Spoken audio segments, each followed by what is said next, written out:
انسانی که زیناکار است از زیناکاری 6 ضرر میکنه. 3 ضررش ضرر دنیوی است و 3 ضررش ضرر آخرتی است. برادران، از اینها ضرر اندک نیستند. خوب اهمیت بده.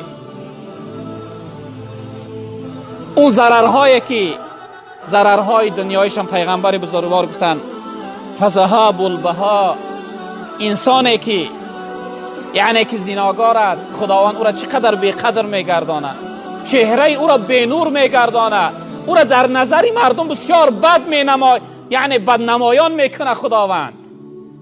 انسان زیناگر چهره نورانی نداره. و دویمش و دوام الفقر. انسان زیناگر خداوند دوامناک، یعنی کمبغلی و خاری و ناداری را در حیاتش می آورده است.